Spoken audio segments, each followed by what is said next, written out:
শুভেন্দুরগড়ে সবুজ ঝড় অব্যাহত। পূর্ব মেদিনীপুর জেলার রামনগর বিধানসভার ও রামনগর 2 নম্বর ব্লকের বাদলপুর গ্রাম পঞ্চায়েতে শ্যামপুর বাসুলি বিদ্যা ভবনে উত্তর কচুয়া শীতলা সমবায় কৃষি উন্নয়ন সমিতি লিমিটেডের নির্বাচন অনুষ্ঠিত হলো। সেই নির্বাচনে 65টি আসনের 54টিতে জয়লাভ করল রাজ্যের শাসক দল তথা তৃণমূল। বাকি 11টি আসনে পায় বিজেপি পরিচালিত বাদলপুর গ্রাম পঞ্চায়েত এলাকায় 2 শিবিরের সকাল থেকেই ছিল টানটান উত্তেজনা। এই দিন ভোট প্রক্রিয়া পরিদর্শনে আসেন স্থানীয় বিধায়ক অখিল গিরি। সকাল 10টা থেকে ভোট গ্রহণ প্রক্রিয়া শুরু হয়েছে। এই সমবায় সমিতির ভোট প্রক্রিয়া 65টি প্রতিনিধি নির্বাচন। এই নির্বাচন প্রক্রিয়ায় শাসক সমর্থিত 65 জন প্রতিনিধি প্রতিদ্বন্দ্বিতা করেছে এবং বিরোধী অর্থাৎ বিজেপি সমর্থিত 62 জন প্রতিদ্বন্দ্বিতা করেছে। শাসক দলে 3টি আসনের প্রতিনিধি বিনা প্রতিদ্বন্দ্বিতায় জয়লাভ করেছিল আগে। প্রতিনিধি নির্বাচনের শুরু থেকে রামনগর থানার ওসি বুদ্ধদেব মালের নেতৃত্বে সকাল থেকে পুরো এলাকায় বিশাল পুলিশ বাহিনী ও নিরাপত্তায় মুড়ে ফেলা হয়েছিল। নির্বাচন শেষে কার্যত সবুজ ঝড় উঠল। জয়লাভ করার শাসক দলের কর্মীরা সবুজ আবির উড়িয়ে বিজয় উৎসবে মেতে ওঠে। স্থানীয় বিজেপির বাদলপুর গ্রাম পঞ্চায়েতের প্রধান আশিস গিরি জানিয়েছেন, একটা সমবায় সমিতি জিতে তৃণমূল কিছু করতে পারবে না। আগামী 26-এর রামনগর বিধানসভায় বিজেপি জিতবে, মানুষ বিজেপির সঙ্গেই আছে।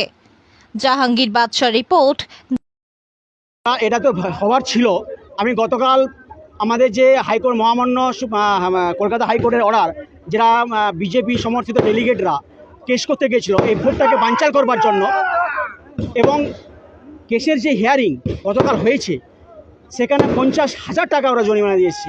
কেসকে কি বলবো, মানে হাইকোর্টকে বোকা বানানোর জন্য, ভুল তথ্য পরিবেশন করার জন্য তাদের নোংরামটা দেখুন। একটা ভোটের নির্বাচন হচ্ছে, সেখানে ভুল তথ্য পরিবেশন হচ্ছে।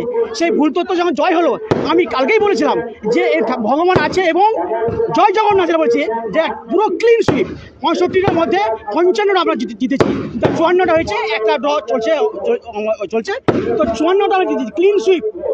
এর মধ্যে আমাদের গ্রাম পঞ্চায়েত ভোটে আমরা পিছিয়ে ছিলাম, আমাদের নিজেদের জন্য আমরা পঞ্চায়েতে হারিয়েছিলাম। এই পঞ্চায়েত ভোটের পরে 3টা সমবায় সমিতির ভোট হলো এই বাদলপুর গ্রাম পঞ্চায়েতের আন্ডারে। সেই 3টা গ্রাম পঞ্চায়েতে আমরা ক্লিন ব্যাপকভাবে ওয়ান থার্ড নয়, বেশি পরিমাণে সংখ্যাংশকে আমরা গঠন করতে পেরেছি। 65-র মধ্যে 54 আমরা, একটা ড্র, বাকি 10 তারা পেয়েছি। ভোটার হচ্ছে প্রায় 1600 অ্যাভাব মোট ভোটার। 4টা জোনের মধ্যে 4টা ক্ষেত্র, তার মধ্যে 9টা জনে ভাগ করা হয়েছে। এই 9টা 65 ডেলিগেটের মধ্যে আমরা 54টা জিতেছি, একটা ড্র আর 9টা আমরা জিতেছি। আমরা গোরাচাঁদ প্রধান, সহসভাপতি, বাদলপুর অঞ্চল তৃণমূল কংগ্রেস। ধরাশায়ী বলবো না, ও অ্যাকচুয়ালি আমাদের শীতলা সমবায় সমিতি উত্তর কচুয়া যেটা ছিল, এই প্রথমবার আমরা বিজেপি থেকে প্রতিদ্বন্দ্বিতা করলাম। সেখানে আমরা 11টা সিটে ডেলিগেট নির্বাচিত হয়েছি। আমরা অবশ্যই এর মধ্যে একটা ডিরেক্টর বডিতে যাচ্ছি। তো এটা আমাদের প্রথম লড়াই। এর আগে লড়াই ছিল সিপিএমের সাথে তৃণমূলের। তো প্রথমবার আমরা বিজেপি থেকে প্রতিদ্বন্দ্বিতা করে আজকে আমরা সমস্ত রকম মানুষের আশীর্বাদ যতটুকু আমরা পেয়েছি, এবং এখান থেকে আমরা আরও আগামী দিনে সংগঠনটাকে বাড়ানোর চেষ্টা করব এবং প্রতিদ্বন্দ্বিতার জন্য আরও সম্পূর্ণভাবে সহযোগিতার জন্য আমরা আপামর জনগণের কাছে আমরা এই আবেদন রাখবো। যিনারা আমাদেরকে আশীর্বাদ করেছেন ওনাদের কাছে আমরা নতমস্তকে আমরা প্রণাম জানাই। এবং এই সোসাইটি নির্বাচন অ্যাকচুয়ালি ছিল তৃণমূলের দখলে 10 বছর ধরে, তার আগে ছিল সিপিএমের। তাই আমাদের বিজেপির তরফ থেকে কোনো রকমভাবে আমাদেরকে এই সোসাইটিতে একটা সদস্য পদ পর্যন্ত নেয়নি। তবুও আমরা এই সমর্থন, আজকে যে বিরোধী দল যে জায়গা থেকে যেভাবে অত্যাচার করছে এবং পার্শ্ববর্তী অঞ্চলগুলো থেকে এবং দূর দূর জায়গা থেকে যেভাবে আমাদের সনাতনী হিন্দুদের একভাবে কোণঠাসা করার চেষ্টা করছে, তার মধ্যে থেকে আমরা এগিয়ে এসে এইভাবে প্রতিদ্বন্দ্বিতা করার জন্য, আমরা সমস্ত প্রার্থীকে প্রতিদ্বন্দ্বিতা করার জন্য আমি আন্তরিকভাবে অভিনন্দন জানাই। এবং যারা ডেলিগেট হয়েছে তাদেরকে, এবং আপামর বাদলপুর পঞ্চায়েতের যারা আমাদের ভোটার, এই উত্তর কচুয়া শীতলা সমবায় সমিতি যারা ছিলেন ওনাদেরকে আন্তরিকভাবে অভিনন্দন জানাই।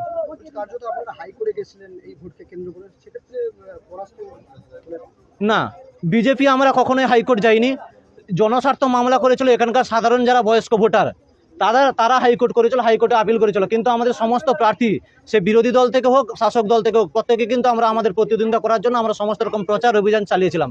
হাইকোর্টে যারা গেছিলেন আমাদের এই এলাকার যারা বয়স্ক ভোটার আজকে কেন গেছিল, এই সোসাইটি নির্বাচন আমাদের সেখানকার স্থানীয় এমএসকে ছিল, কিন্তু সেই এমএসকেতে না গিয়ে সেখানকার সমস্ত রকম ভোট প্রক্রিয়া ছিল, শুধুমাত্র ভোটটাকে প্রহসন লুট করার জন্য আজকে যেটা করলো সে তার জন্যই আজকে এই জায়গায় এসেছিল। আপনারা সকলেই সকাল থেকে দেখতে পাচ্ছেন শুধু বিজেপির সাথে এই প্রতিদ্বন্দ্বিতা হচ্ছে না, প্রতিদ্বন্দ্বিতা হচ্ছে পুলিশ প্রশাসনের সাথে এবং পার্শ্ববর্তী যে সমস্ত ভোটার আমাদের এই এলাকার ভোটার যারা এই সোসাইটি নয় তাদেরকেও সম্পূর্ণভাবে এখানে একটা ভয়ের বাতাবরণ তৈরি করেছে। সেই জায়গা থেকে বাদলপুর পঞ্চায়েত বিজেপি নেতৃত্ব আগামী দিন সমস্ত রকম জয়ের জন্য যা যা প্রস্তুতি করার দরকার সমস্তভাবে শক্তি লাগাবে এবং এটা ভাবা উচিত নয় যে এখান থেকে যদি ভেবে নেয় যদি কোনোভাবে যে এখান থেকে আমাদের কোনো রকম ব্যাকফুট না। আজকে আমরা সেই শুভ সূচনা করলাম, এখান থেকে আমাদের নেতৃত্ব, এখান থেকে আমাদের সমস্ত শক্তি, আমাদের সমস্ত ভোটার সবাইকে একজোট করে আগামী বিধানসভা নির্বাচনে আমরা অন্ততপক্ষে 3000-এর বেশি লিড আমরা বাদলপুর অঞ্চল থেকে আমরা বিজেপিকে জয় করতে পারব। 26-এর অক্সিজেন পাওয়ার দরকার নেই।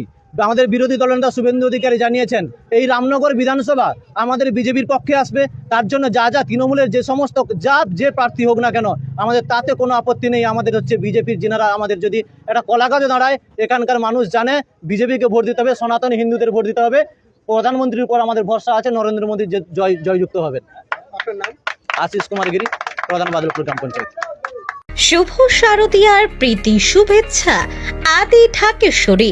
প্রতিটি ক্ষণে 15 আগস্ট 2025 শুক্রবার সকাল 10টায় শুভ উদ্বোধন পাঞ্জাবি ও লেহেঙ্গার বিপুল সম্ভার।